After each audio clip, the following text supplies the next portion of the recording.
Hello.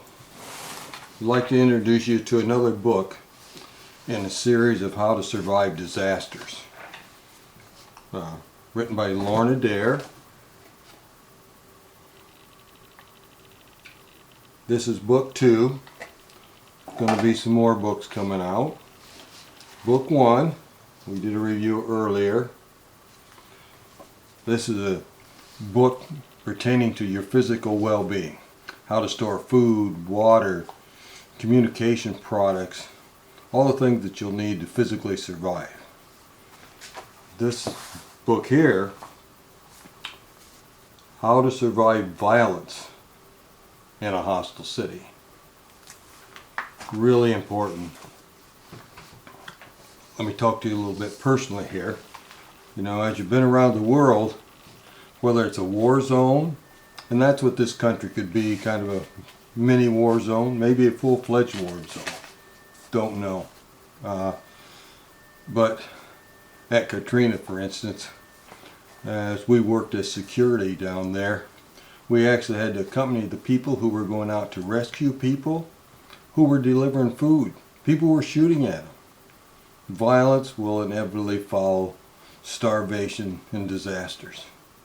So this book is going to deal strictly with how to deal with the violence. No, how to survive the violence. You know, as the book said, you need to be prepared. Going to be a predator, don't be the prey. Now, unfortunately, that's what's going to happen to so many people. You know, we could even be looking at what? An EMP, electromagnetic pulse, or between China and Taiwan and North Korea, Iran, Russia. How close are we to World War III? I just looked up the doomsday clock, which tells us how close they think we are. They say we're now within 89 seconds of midnight, which means World War III. So that's the opinion of many scientists and people around the world. But what are you going to do? Are you going to be prepared? This book covers all the things you need. Whether you can do them, boy, that's going to be a different thing. It's going to take some work, some dedication, some expenditure of money and time, you know. See, it covers self-defense and urban combat tactics needed to survive the violence. Well, unfortunately, everybody thinks, well, that's okay for the big cities or someplace like that, or when the gangs come to town. But me and my neighbors in my little subdivision will be fine. But I guarantee you will not. When you get hungry, violence will break out. So what are you going to do about it? So the problem you have is not just actually defending yourself, but you're going to have to make some tough decisions. How far are you willing to go to survive? I've heard people say, well, we're just not going to when I give lectures. So I guess they're just going to sit in the curb and starve to death or wait till they're shot. I've been all over the world, never seen that happen. When it gets down to it, everybody fights to survive. At least everybody I've ever seen. So, how are you going to fight? What weapons do you need? I'm not just talking about rifles and bow and arrows and that type of stuff, but things in here like at Katrina, they would go into subdivisions, the mobs and the looters, go house to house, tear it apart. So one of the things they'll talk about in here is exactly that. You can't fight that many people. But you know, you can break out your front windows and put your porch out, your couch out on the porch. You can make it look like you've already been hit. Jack up your car, put a hose out the gas tank, make it look like they've already drained it for fuel. Hope they pass you by would be the best thing. What are you going to do if people attack you? How are you going to defend yourself? You know, when this happens, you won't be the only people that survive. There'll be plenty of groups around.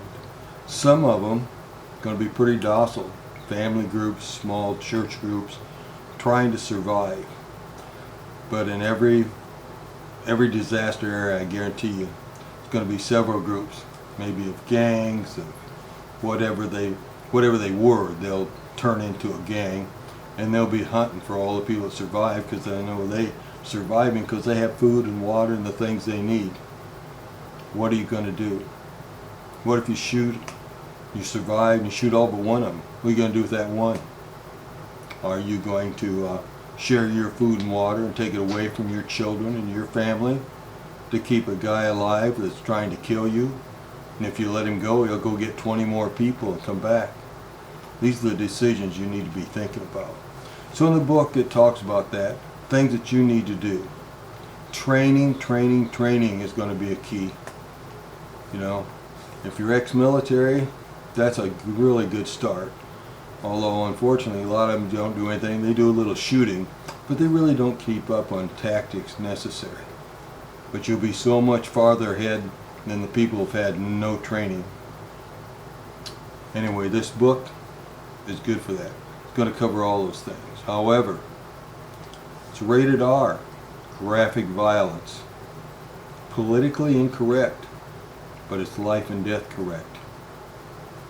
You know, politically correct doesn't work in violence among starving people. So you need to be thinking about what you can do to defend yourself and survive, and try not to be engaged. Try not to have to take somebody's life to survive.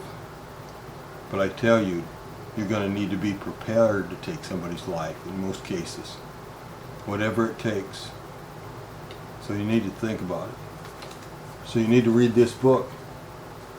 You need to be prepared.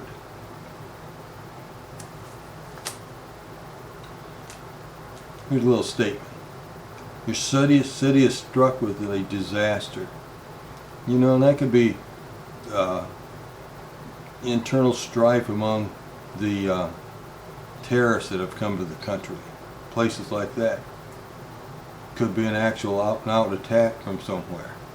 Could be a hurricane or a tornado, something that covers large areas.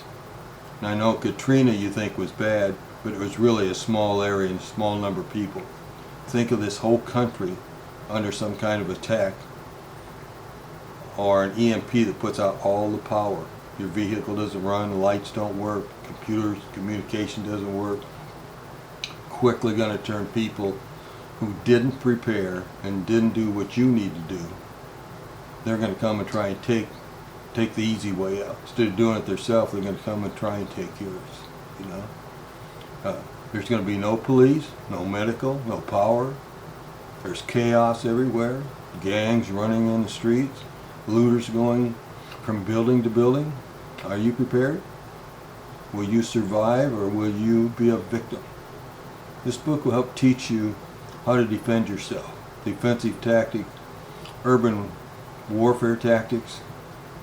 That's a big thing in the military nowadays. The last few years we've fought a lot of our battles, not in the jungle and out in the desert, house to house in urban areas. Military people are a good source of knowledge for that type of stuff. And remember, when you go to get training, don't listen just to your neighbor or your cousin and stuff. They may have been there and done it. If they have, then they might be a better source. But always get somebody that truly is qualified, certified. Try to find one that not only is qualified and certified, but someone that's had actual experience, been to a combat zone, done something. They'll teach you things that you probably don't want to hear, but will save your life. Anyway, ordinary person, so you need to learn these tactics so you can become a predator, not the prey in a hostile city.